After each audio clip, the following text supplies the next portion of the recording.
Hey, what's up guys? Welcome back to another video. Today we're talking about 11 essential tips to stay secure on the internet. First up guys is use a password manager. Now I can't stress this enough.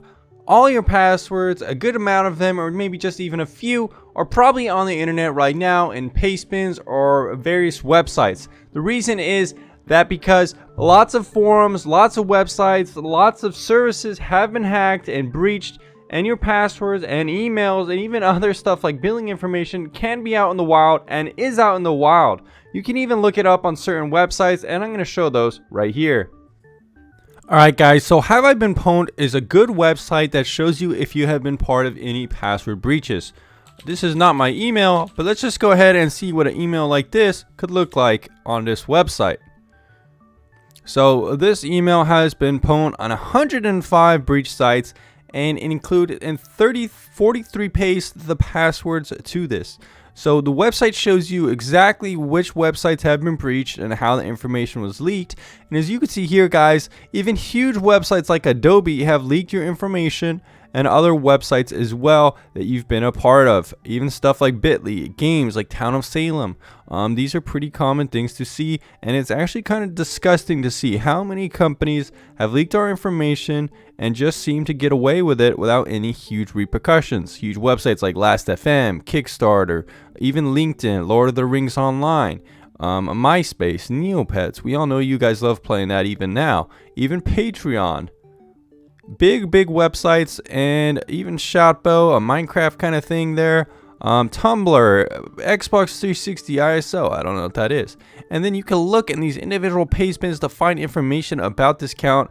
Honestly guys, it's scary, it's disgusting, and this is one of the biggest reasons why you should change your password a lot, or better yet, use a big password manager that creates these big juicy passwords to make your account secure.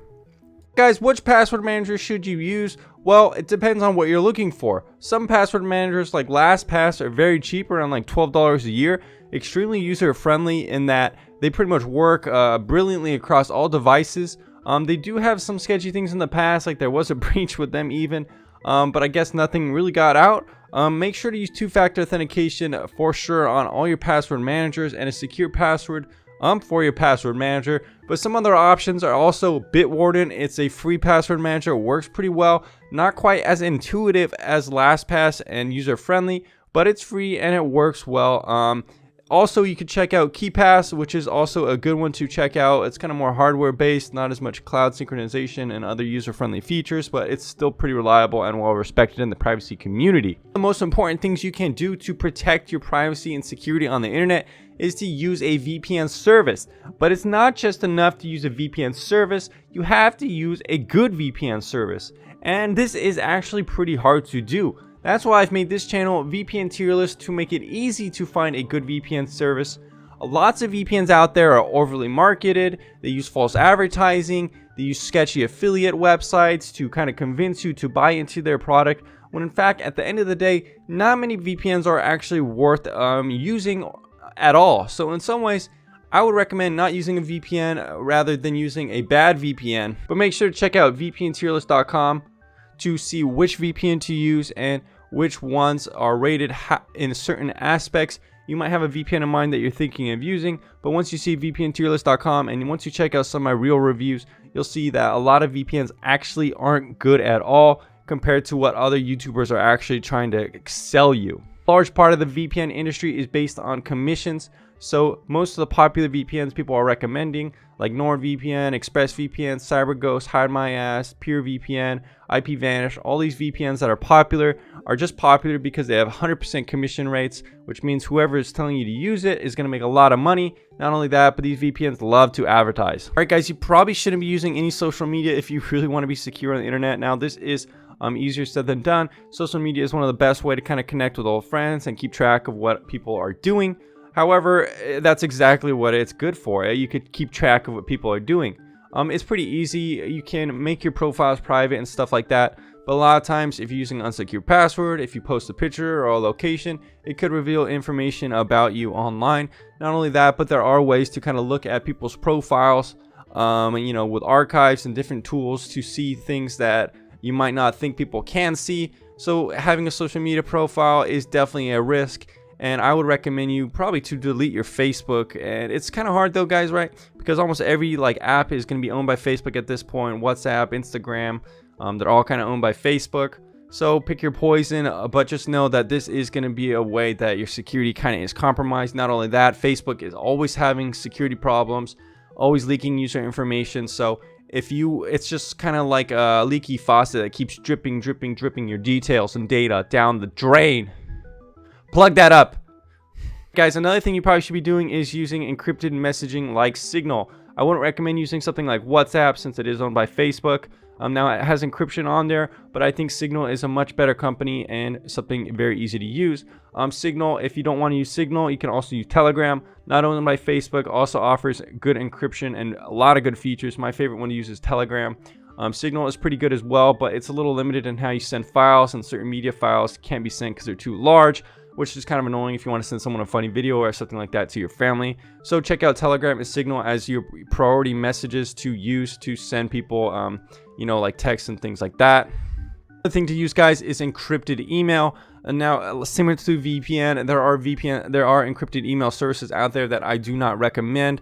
I'm going to be doing more encrypted email reviews on the channel, creating a tier list as well. So I don't really have too many recommendations right now. You could check out Tutanota, which is supposed to be pretty good. But later on the channel, I'm going to have tons and tons of encrypted email reviews. And I'm going to create a tier list so it's very easy to pick the best one, just as honest as my VPN tier list. Okay, guys, another thing that isn't too related, but you should probably change your router's default password.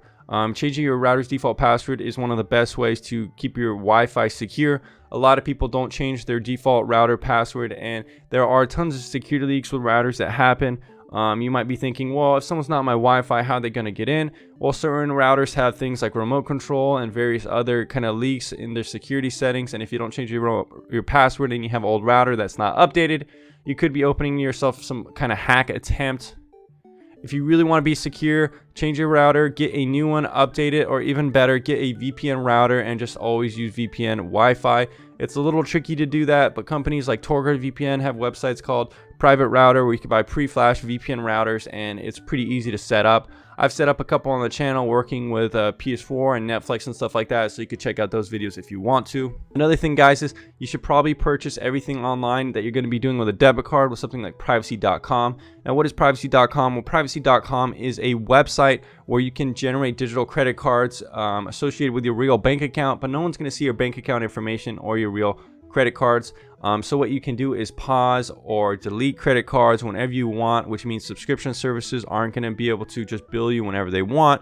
Not only that, but you could just create kind of fake information with these websites that's not going to create billing fraud. So if you're signing up for a VPN service, you can use this fake kind of card and then just use any name like John Doe, and it's still going to work at checkout. One of my favorite services to use if Bitcoin or something like that isn't an option.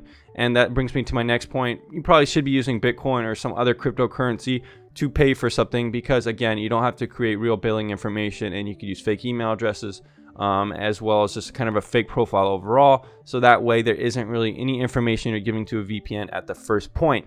Thing, guys, is super important. You should always be using two-factor authentication or even two-factor authentication hardware devices like we see here. You probably shouldn't be using phone authentication. I saw a post on Reddit where a user was using phone authentication for his Coinbase account, and he actually ended up losing $100,000 worth of Bitcoin because someone had taken over his SIM card and therefore taken over his two-factor authentication method, which was done via phone. So make sure to use Google Authenticator and other secure two-factor authentication apps on pretty much every online service that you can. Email, social media, or anything really that you don't want people getting into, use two-factor authentication. It's a bit of a pain, but ultimately it's worth it for the security that it provides you. One thing, guys, I just want to add on here, don't ever click on any links and emails that look sketchy. Always make sure to check to see who it's coming from. Not only that, but links are one of the best way to get you to download malware or take you to a website you might not know. Just a word of precaution to watch out for that, because that's one of the easiest ways to get hacked through emails and stuff like that, and identity theft as well. Anyways, guys, let me know if you like these 11 essential tips that I've distilled for you to stay secure on the internet. As always, my name is Tom Spark, and if you want to go to vpntierlist.com to check out the best VPNs, I really encourage you to do so. But anyways, if you don't want to do that, just stay on the channel, watch more videos, and I'll see you again very soon.